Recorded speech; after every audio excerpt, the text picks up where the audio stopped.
it was not a bad thing. People didn't take themselves that seriously at that point in time. De vaquero genial en la pantalla a director legendario, Clint Eastwood siempre ha sido un símbolo de fuerza y resistencia, pero a sus 94 años, la forma en que vive, trabaja y mantiene su salud resulta realmente asombrosa para mucha gente. ¿Cuál es su secreto para mantenerse ágil, sano y apasionado a una edad en la que mucha gente se ha jubilado? Exploremos la actual pero inspiradora vida de Clint Eastwood. Carrera profesional. Han pasado 3 años y, de vez en cuando, tengo la impresión de que siente la presencia, pero no estoy seguro de si es simplemente porque lo desea o si puede tratarse de algo totalmente distinto. Hace unos 40 años, le comunicaron que era demasiado viejo. Clint Eastwood sigue trabajando en la industria del cine a pesar de que sale con una mujer que tiene la mitad de su edad. Su régimen diario comienza a las 5 con un ejercicio que sería la sentencia de muerte para la mayoría de los treintañeros. Pilota su propio helicóptero. A pesar de que desprecia las fiestas de cumpleaños, acaba de comprar otra casa de varios millones de dólares porque le resulta atractiva.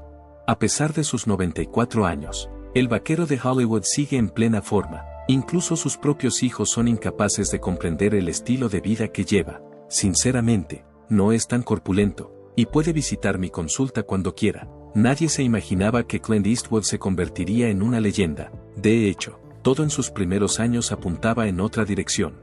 Contrariamente a la creencia popular, no procedía de una familia pobre. Llegó al mundo el 31 de mayo de 1930, pesando más de 5 kilos. Era tan grande que las enfermeras se referían a él como Sansón. Él y su familia disfrutaron de un cómodo estilo de vida en una próspera zona de Piedmont, California.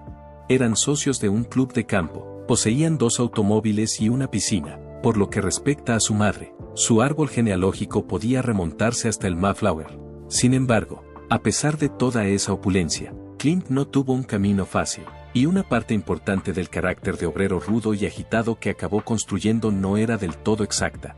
Era un componente de la imagen que daba para sobrevivir en Hollywood.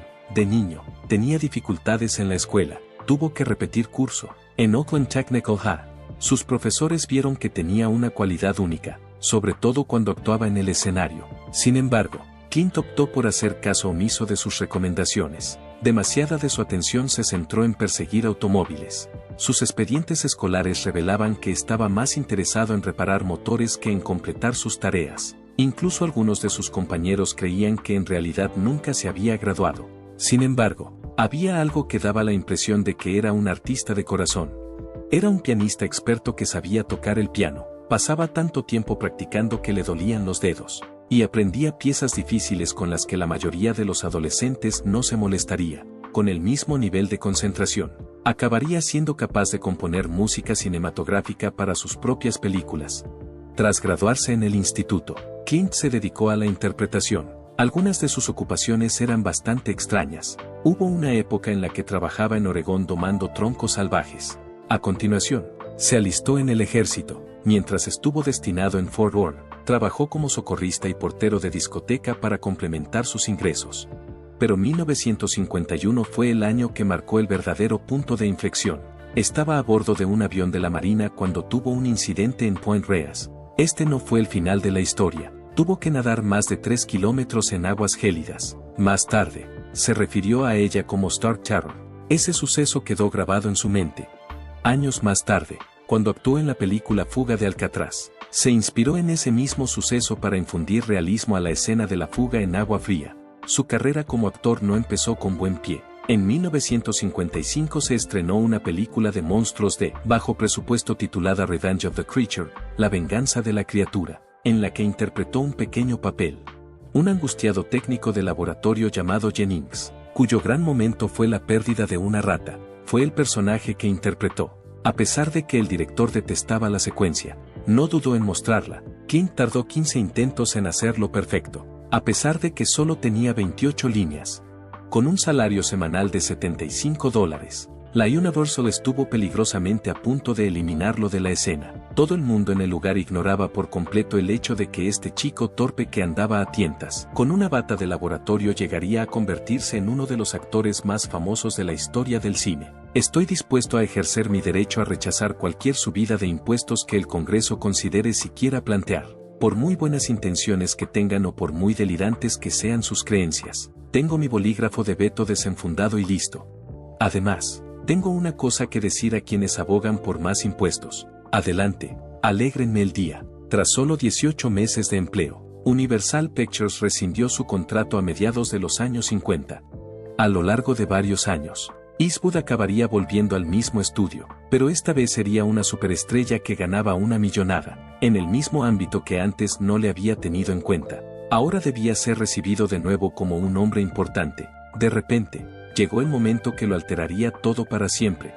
Robert Sparks, ejecutivo de la CBS, descubrió a Clint por primera vez en la cafetería del estudio un día que mantenía una conversación con un editor de reportajes de la NBC. Sparks se fijó en lo alto y llamativo que parecía. Esta mirada fugaz dio lugar a una reunión, a la que siguió una prueba de cámara, y finalmente a un papel protagonista en la serie de televisión del oeste Rauide. Cuando se estaba en la posición adecuada, mirando en la dirección correcta y en el momento oportuno, todo era cuestión de pura suerte. En ese mismo momento, el hombre era elogiado por esas mismas cualidades. Los productores se referían a él como una estrella en ciernes, y su rostro ya aparecía en TV Guide. Una actuación que comenzó como un compromiso de apoyo le propulsó a la primera línea del panorama musical nacional prácticamente de la noche a la mañana. Tras solo 3 semanas de rodaje, la sitcom consiguió situarse entre los 20 primeros puestos de los índices de audiencia televisiva. Sin embargo, entre bastidores, fue una experiencia realmente agotadora. Son 6 días a la semana, largas jornadas laborales y temperaturas insoportables en Arizona. Tras la conclusión del programa, sus ingresos aumentaron de unos escasos $750 por episodio a unos asombrosos $119,000 por episodio. Los directores reorganizaban sus horarios para adaptarse a sus retrasos. Según una persona, nunca incluyó a Clint en el guión inicial porque era un hecho que llegaría al menos media hora tarde pasara lo que pasara. Cuando Rauide estaba en su 6º año, Eastwood había llegado a su punto de ruptura. Estaba ansioso por probar algo nuevo, pero al mismo tiempo se sentía aburrido. Cuando eso ocurrió, se le presentó una oportunidad insólita. Sergio Leone, un oscuro cineasta italiano que estaba trabajando en un western de bajo presupuesto en España.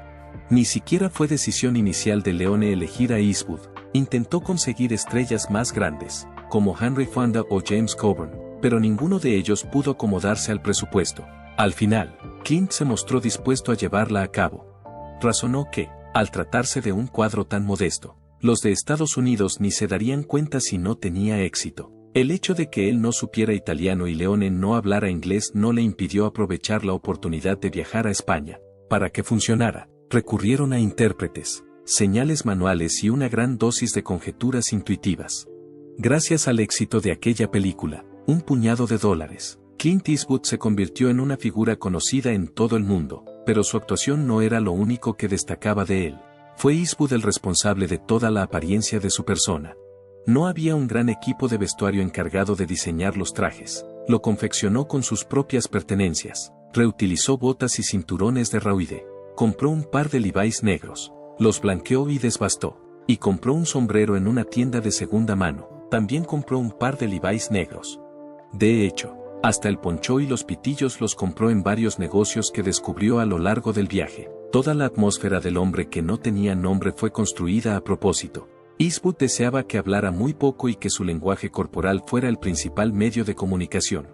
El personaje parecía más fuerte y misterioso como resultado de esa tranquilidad. Además, a pesar de que su nombre variaba de una película a otra, como Joe Manco y Blondie, los espectadores seguían percibiéndolo como el mismo pistolero silencioso. El trío fue vendido por el estudio como una trilogía, y la imagen se ha mantenido. A la crítica no le gustaron estas películas cuando se estrenaron en Estados Unidos. En cuanto a la interpretación de Eastwood, la revista Time opinó que parecía hecho de madera.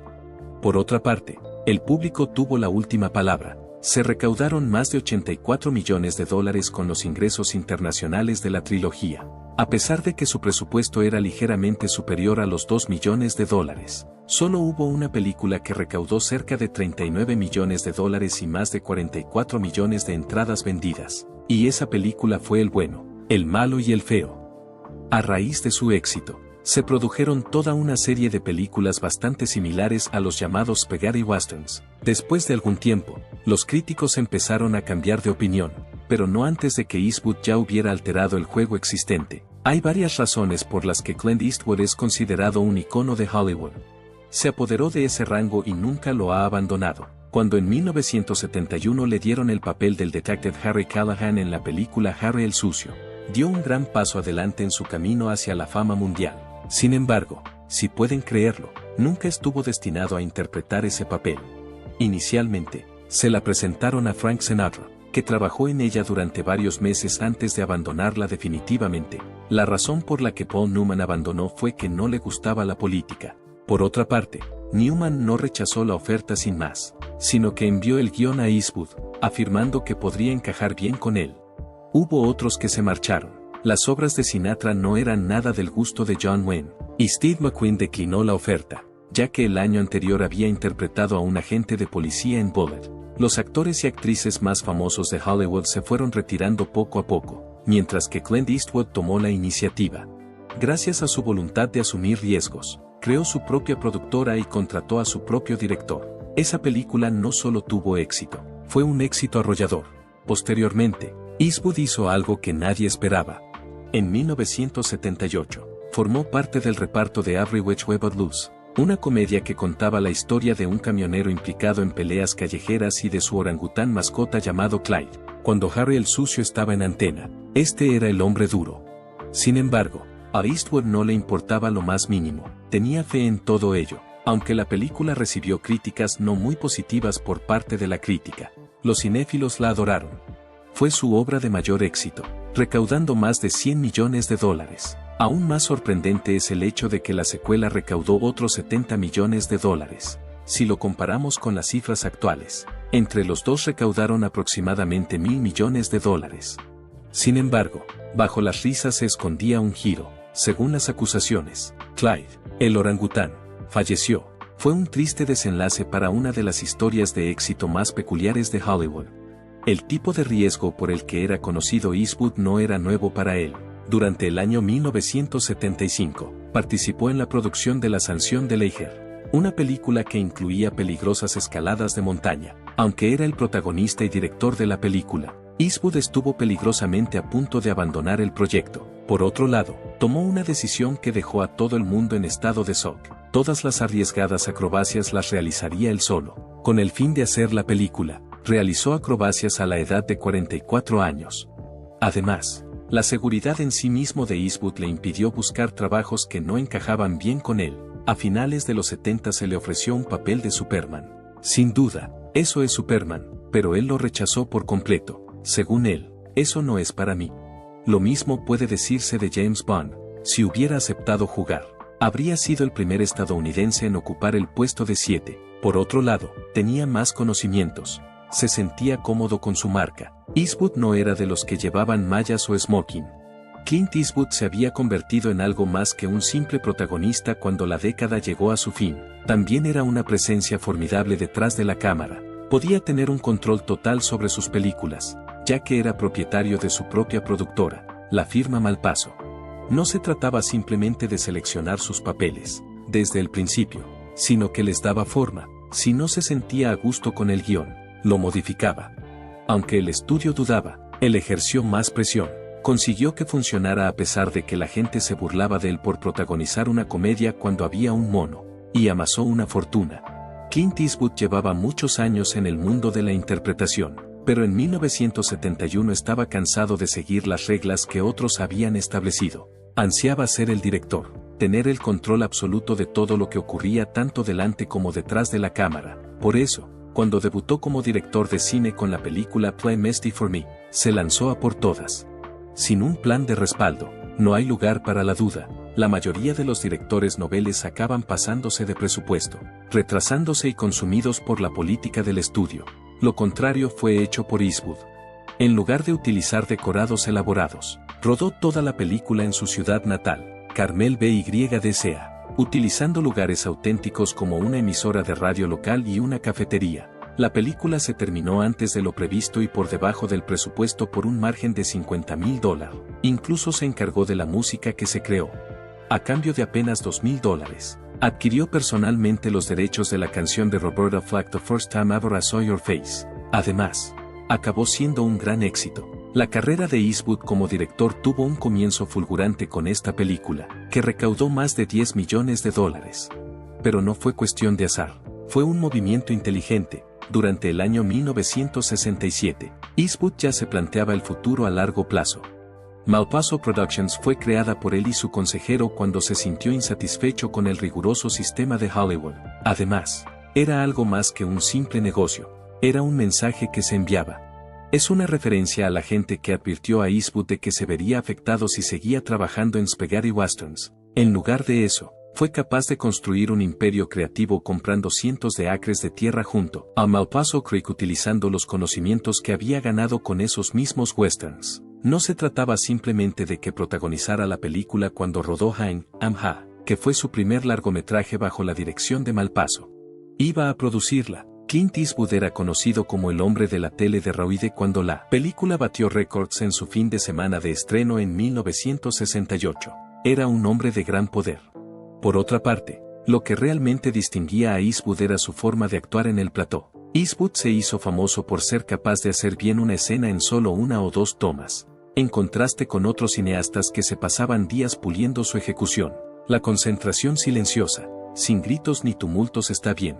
Creía que la primera toma solía ser la más genuina y viva. Los actores se dieron cuenta rápidamente de que si no llegaban preparados, existía la posibilidad de que no les dieran otra oportunidad.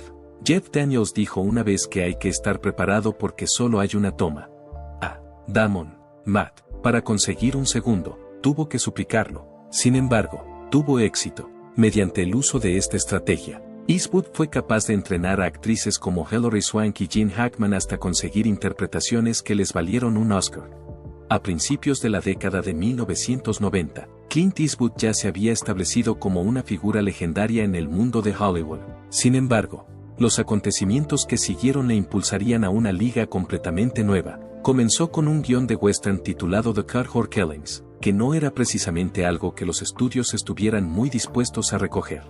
Ni siquiera Francis Ford Coppola, que intentó hacerla por primera vez en los años 80, pudo conseguirlo. Por otra parte, Eastwood reconoció algo en ella. Tras comprar los derechos, no hizo más que esperar. Durante varios años, tuvo el deseo de madurar realmente en el personaje. No podría haber llegado en mejor momento para que finalmente lo rodara como Sin Perdón cuando tenía 62 años. La película fue un gran éxito, recaudando $159 millones a pesar de tener un presupuesto modesto, y también ganó 4 premios de la Academia. La película no era como las demás, como muestra final de respeto, fue recibida. Además, Eastwood se aseguró de que sus antiguos supervisores, Sergio Leone y Don Siegel, fueran reconocidos en los créditos. El pistolero había hecho la transición al mundo del cine. Poco más de 10 años después, decidió correr otro riesgo. Million Dollar Baby fue la película que inquietó a las productoras. Había un problema y un riesgo importante. A pesar de ello, Eastwood siguió adelante. Al principio, Warner Bros. Apenas le dio un lanzamiento decente, muy probablemente anticipando que sería un fracaso. Sin embargo, la película fue un éxito comercial, recaudando más de $216 millones. Ganó una plétora de Oscars y, de repente, Eastwood se convirtió en algo más que un director reconocido. Era imposible detenerlo. Era la prueba de que podía tratar temas espinosos e inquietantes y, al mismo tiempo, conmover al público. Fue entonces cuando la gente empezó a dudar de su intuición. El año anterior ya había causado sensación con su álbum Mystic River. Pasión en estado puro y un reparto que dio lo mejor de sí mismos fue lo único que hubo en esta película. Los críticos pudieron por fin expresar sus opiniones en voz alta cuando Sean Penn y Tim Robbins fueron galardonados con el Oscar al mejor actor y a la mejor actriz, respectivamente. Eastwood se había convertido en uno de los cineastas más conocidos por su capacidad para retratar con precisión las emociones. Gran Torino llegó después. Nadie preveía que Eastwood, que en aquel momento tenía más de 80 años, realizaría una de las películas más exitosas de su carrera. Sin embargo, lo hizo. En cierto modo, la narración de un veterano de guerra intolerante que sufre una transformación para defender a los vecinos que antes detestaba tocó la fibra emocional ideal. Era casi como si Eastwood hubiera interpretado una versión curtida de todos los papeles que había interpretado antes. El personaje era áspero, colérico e inquietantemente familiar, y el público lo disfrutó. A pesar de que recaudó $270 millones, La película sigue siendo uno de los logros más memorables de su carrera posterior. Incluso los críticos reconocieron que su sola presencia bastaba para llevar la película. El secreto de todos estos logros fue una estrategia que no se parecía a ninguna otra. Cuando estaban en el plató, Eastwood no gritaba acción, ni practicaba constantemente. Las segundas oportunidades no eran algo en lo que él creyera. En una o quizás dos tomas. Sí, eso era todo. Hablaba menos fuerte. Confiaba en sus actores. La mayoría de las veces, tuvo éxito. En una ocasión, Tom Hanks bromeó sobre cómo Clint Eastwood manejaba a sus actores. Sin embargo, este sutil control que poseía se convirtió en su sello distintivo. Los sets eran silenciosos. Había mucho esfuerzo. Relaciones románticas y familia. Por otro lado, los resultados eran evidentes. En todo momento, la vida de Clint Eastwood ha sido objeto de un intenso escrutinio. Por otro lado, había aspectos que ocultaba con sumo cuidado, secretos que él mismo ignoraba siquiera que existieran. Laurie Morey ignoró la identidad de su padre biológico durante la mayor parte de su vida. No tenía ni idea de que su padre original era una de las personas más famosas de Estados Unidos, ya que fue adoptada y criada en Seattle, ciudad situada a una distancia considerable del mundo de Hollywood. Incluso Clint Eastwood desconocía la situación. En los años 50, mantuvo una breve relación con una dama que nunca le reveló que estaba embarazada. Transcurridas varias décadas, Laurie empezó a buscar sus raíces y descubrió una realidad que nadie había previsto. Cuando ella le tendió la mano, Clint, que entonces tenía unos 60 años, la recibió con una suave ternura. En ningún caso fue una polémica, se convirtió en un puente, se conocieron a través del juego del golf, y pasaban juntos las vacaciones. Poco a poco, se convirtió en un miembro de la familia Eastwood. Sin embargo, no fue hasta 2018, cuando se identificó con seguridad como Laurie Eastwood en el estreno de La Mula, que el mundo conoció su personaje. Un secreto que se había mantenido oculto durante 64 años salió de repente a la luz. Los secretos, por otra parte, no eran extraños en la sociedad de Clint. Fue en 1959 cuando inició un apasionado romance con la doble de cine Roxanne Tunes. Por aquel entonces, estaba casado con Maggie Johnson. De ninguna manera fue un romance casual. Pasaron 14 años. Todos los que trabajaban en el set estaban al tanto. Kimber, su hija, nació como resultado de su relación. Sin embargo, Eastwood también se las arregló para mantener esa información oculta al público. Roxanne era alguien que se preocupaba profundamente por él y siguió estando a su lado incluso después de que la relación hubiera terminado. No se acercaron. En el año 2023, cuando ella se fue, Eastwood quedó profundamente afectado. Hacía más de 60 años que ella no formaba parte de su vida.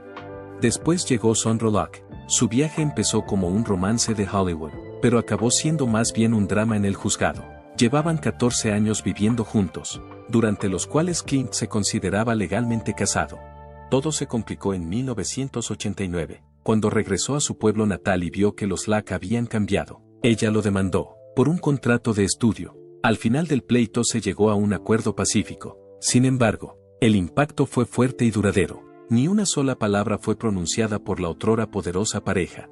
Incluso mientras todo esto ocurría, Clint ya había empezado a escribir otro capítulo que se mantuvo oculto. Mientras seguía trabajando para Locke, conoció a Jocelyn Reeves, que trabajaba como azafata. Otros dos de sus hijos, Scott y Catherine, nacieron de ella después de que se convirtiera en su madre. En sus partidas de nacimiento consta que su padre no lo aprobaba. No fue hasta 1990, cuando una revista sensacionalista destapó la realidad, que el gran público tomó conciencia de ello. Incluso se decía que Sandra Locke no tenía ni idea de la situación. Haslin lo mantuvo todo en secreto, nunca lo llevó a los tribunales ni molestó a los mares. Sin embargo, a medida que los niños crecían, los problemas en el seno de la familia empezaron a aflorar y a hacerse más evidentes. En sus últimos años, Clint descubrió algo más estable. Se la conocía por el nombre de Christina Sandara. No era ni modelo ni celebridad. En el momento de su primer encuentro en 2014, ella estaba empleada como azafata en el hotel de él en Carmel. Ella nunca hizo nada para llamar la atención y se mantuvo alejada de los focos. Llevaban una vida tranquila, se apoyaban el uno en el otro y solo a veces aparecían juntos en actividades públicas. Mientras dirigía un centro ecuestre, hizo del cuidado de los animales y la protección del medio ambiente sus principales preocupaciones. A los ojos de sus más allegados, ella era el artículo genuino, era autosuficiente, reservada y completamente bien recibida por la familia Eastwood. En 2024, falleció inesperadamente debido a problemas cardíacos, y fue de una manera silenciosa y triste, y Clint dijo. A pesar de que su mensaje fue breve, sus allegados sintieron su impacto. Sin embargo, ahora que tiene 94 años, el hombre que antes era conocido por interpretar a Frígido Solitario se ha ablandado de un modo que nadie preveía. En su papel de padre, era distante e inflexible. Pero en su papel de abuelo, es una persona totalmente distinta. Según su hija Francesca, es una persona amable y llena de vida que se rodea por completo de los dedos de sus nietos. Está presente en cada uno de sus juegos. Se ríe aún más. Ha trabajado duro para ganarse el derecho a emocionarse. Observar el crecimiento de su familia parece haberle proporcionado una sensación de calma que no había podido alcanzar durante la mayor parte de su vida. A los 94 años, la mayoría de las personas empiezan a estar más relajadas, realizando actividades como tomar el sol o dormir largas siestas. Clint Eastwood es todo lo contrario. Una leyenda que nunca se detiene. Recientemente ha terminado de dirigir otra película, que se titula Juror No. 2. Y no se trata de una partida apacible y sentimental. En este thriller incisivo e inquietante, hay una sola pregunta que resulta muy perturbadora. En la película, son muchos los retos a los que tiene que enfrentarse el personaje interpretado por Nicholas Hoult. Clint, por su parte, sigue teniendo la habilidad de hacer que esa tensión se sienta como si estuviera realmente presente, como siempre ha hecho. Rodó la película de forma rápida, meticulosa y sin relleno innecesario. A pesar de sus 94 años, su dirección es precisa, sus instintos son letales y su estilo es más minimalista que nunca. Clint es puro, no hay mano débil, ni lentitud emocional, ni nada más. Había una creencia generalizada de que este sería su último esfuerzo. Sin duda alguna. Sin embargo, antes incluso de que la película hubiera terminado, empezaron a circular rumores sobre él, de su próxima película. Aunque la industria tenía la impresión de que se retiraría con este último proyecto, Clint está entre bastidores preparando otro. Nunca saca el tema de la retirada. En ningún caso habla de su edad. Sencillamente, sigue trabajando. A finales del año 2024, la industria del entretenimiento se vio sacudida por un asunto inesperado. Una entrevista que Clint Eastwood concedió en YouTube, en la que hablaba de su película Juror No. 2. Fue retirada abruptamente de la plataforma. No se envió ninguna advertencia, no se presentó ninguna reclamación por derechos de autor y no se dio ninguna explicación formal. El presentador, que responde al nombre de Magnus, declaró que el video desapareció inmediatamente. El resultado fue una oleada de conjeturas en Internet. Se especuló ampliamente con que Warner Brothers era la organización responsable de la eliminación, sobre todo por el hecho de que Eastwood había hecho comentarios polémicos durante la entrevista. El momento elegido fue un tema que rápidamente los fans tacharon de peculiar. La entrevista desapareció poco después de que la película se estrenara en algunos cines. Algunos especularon con la posibilidad de que la empresa intentara evitar llamar la atención sobre la película porque le preocupaba que las fuertes opiniones de Eastwood pudieran suscitar debate. A raíz de este asunto surgió inmediatamente un debate más amplio sobre el derecho a la libertad de expresión en Hollywood. El argumento esgrimido por quienes defendían a Eastwood era que alguien con su legado, que tiene más de 90 años y sigue trabajando, debería poder expresar lo que piensa sin la intervención de un estudio. Otros opinaban que podía haber motivos relacionados con los contratos o la ley que no se hicieron públicos. Clint Eastwood, un hombre que sigue trabajando a la edad de 94 años y que no muestra signos de ralentización, fue el impulsor de todo lo sucedido. Su hija Allison ha declarado que a Eastwood no le gusta celebrar su cumpleaños. Es más, no quiere que nadie lo mencione. Ella ya había declarado que a él solo le interesa trabajar y divertirse en la vida, y que es inútil intentar hacerle una fiesta. Cada vez, la apaga definitivamente. Esta actitud revela mucho sobre la persona que es. Desde que tiene uso de razón, Eastwood ha dado prioridad al trabajo en sí por encima de la atención que conlleva. En su vida, nunca ha sido de los que buscan honores ni se regodean en los focos. A pesar de que la mayoría de las personas de su edad hace tiempo que se jubilaron, él sigue progresando. Allison, que trabajó con él en algunos proyectos, afirma que lo más importante que supo enseñarle fue a no tomarse la vida demasiado en serio. Todo se explica desde esta perspectiva, desde su decidida reticencia a celebrar cumpleaños hasta el hecho de que siga abordando los proyectos cinematográficos con el mismo nivel de entusiasmo que alguien que tiene la mitad de su edad. ¿Qué opinas de la vida actual de Clint Eastwood? Deja un comentario y dinos lo que piensas. Si te ha gustado este video, suscríbete, dale a me gusta y haz clic en el icono de la campana para no perderte futuras actualizaciones.